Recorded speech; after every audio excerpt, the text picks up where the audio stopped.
የፖለቲካ ድርጅቶች ሲወለዱ ስልጣን ላይ ሲወጡና ሲወርዱ የራሳቸውን አሻራ ጥለው ያልፋሉ። እኔ ከሌለው ሀገር ትፍረስ በሚል መርህ ወደ ስልጣን ለመመለስ ሲባል ግን ህገወጡ የህወሓት ቡድን እየፈጸመ ያለው የሀገርን ደህንነት ሳይቀር አሳልፎ እስከ መስጠት መድረስ በታሪክ መዝገብ ላይ የሚሰፍር ጥቁር ጠባሳን ጥሎ እያለፈ ያለ ክስተት ነው።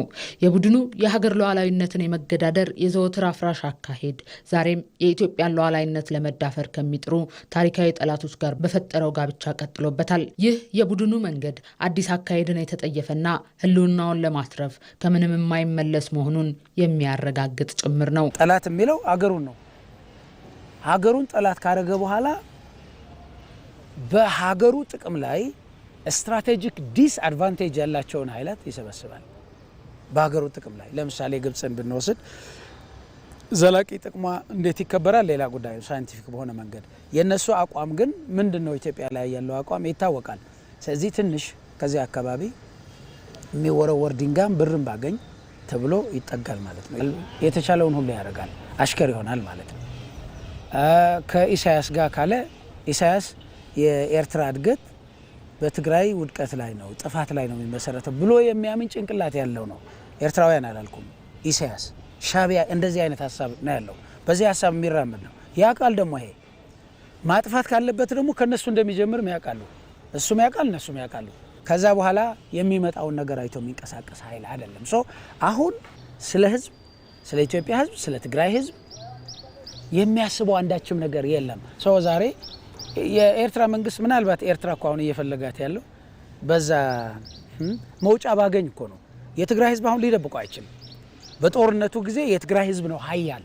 የህወሓት ቡድን ዛሬ ላይ የደረሰበት የፖለቲካ ቀውስ ግን አዲስ ክስተት አይደለም። ቀድሞውንም በጫካ የጀመረውና መድረሻውን ያላወቀው የጉዞው ቀጥተኛ ነጸብራቅ እንደሆነ የቀድሞ የህወሓት የማዕከላዊ ኮሚቴ አባል የነበሩት ሀፍቱ ኪሮስ ያነሳሉ። ቀድሞውንም ትግራይን ከኢትዮጵያ የመገንጠል ዓላማ ይዞ የተነሳው የነበረው ይህ ቡድን ከማዕከላዊ ስልጣኑ ሲወርድ ወደ መጀመሪያው ማንነቱ ለመመለስ ጊዜ አልወሰደበትም። የራሱን የስልጣን ጥማት ለማርካት ብቻ የሚሯሯጠው ቡድኑ ቁርኝቱ በጥቅምና በስልጣን ላይ ብቻ የተመሰረተ መሆኑንም የሚያረጋግጥ ነው። ቀደምቶቹ እንደሚነግሩን የ6 ወር ማኒፌስቶ ነበረው። ትግራይን ነፃ ማውጣት ነበር፣ ትግራይ እንደ ሀገር ማድረግ ነበር። ኋላ ላይ ሲያስበው በእኩልነት ላይ የምትገነባ ሀገር የሚል ሀሳብ መጣ።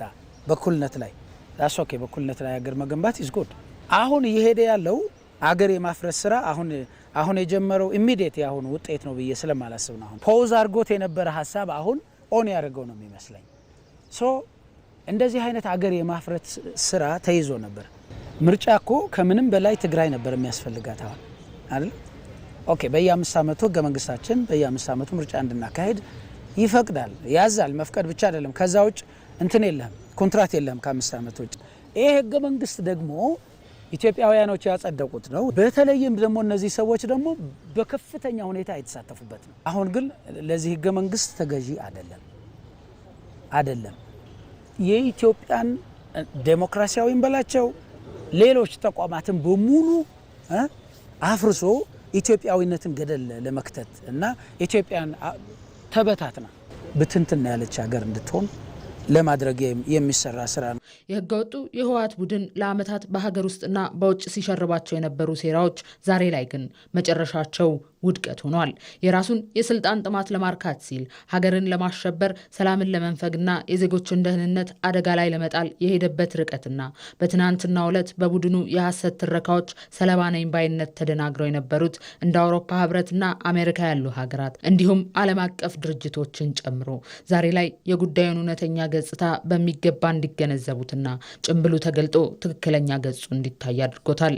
አሁን እስካሁን ድረስ መቆየታችን አንደኛ ዲፕሎማቲክ አድቫንቴጅ በጣም ተገኝቶታል። ለምሳሌ የአሜሪካ ስቴት ዲፓርትመንት ያስቀመጠው አለ የቪዛ የመከልከል ሁኔታ ማለት እኛ ከኢትዮጵያ መንግስት ከኢትዮጵያ ህዝብና ከትግራይ ህዝብ ጎን ነን ይላል ስቴት ዲፓርትመንት። ይሄ ማለት ከዚህ በኋላ ለሚፈጠር ችግር የኢትዮጵያ ህዝብና የትግራይ ህዝብ ብቻቸውን አይደሉም ነው ማለት። ክሊርሊ በዚህ አካባቢ ግጭት ቢፈጠር ተጠያቂው ግልጽ ነው። የአውሮፓ ህብረትም ተመሳሳይ ክሊር አድርጎ አውጥቷል። አሁን አፈሳውንም አስቀምጦታል።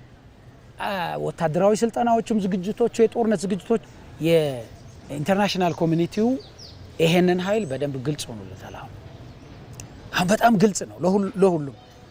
በዋናነት ደግሞ ለትግራይ ህዝብና ለኢትዮጵያ ህዝብ ግልጽ ሆኗል። የትግራይ ህዝብ ለዓመታት የቡድኑ ስልጣን ማስጠበቂያና ለፖለቲካ ትርፍ መደራደሪያ ሆኖ ቆይቷል። ዛሬም ቢሆን ቡድኑ በፈጠረው የጦርነት ድባብ ምክንያት የትግራይ ህዝብ የእፎይታ አየርን መተንፈስ አልቻለም። የትግራይን ህዝብ ከዚህ አምባገነንና መርህ አልባ ቡድን ቀንበር ሙሉ በሙሉ ለመታደግና ህዝቡ የራሱን እድል በራሱ እንዲወስን ከጦርነቱ አዙሪት ወጥቶ ከኢትዮጵያውያን ወንድሞቹ ጋር ያለ ስጋት መኖር እንዲችል የትግራይ ተወላጆች በትግሉ ግንባር ቀደም በመሆን የጥፋት ጥምረቱን ሊመክቱት ይገባል።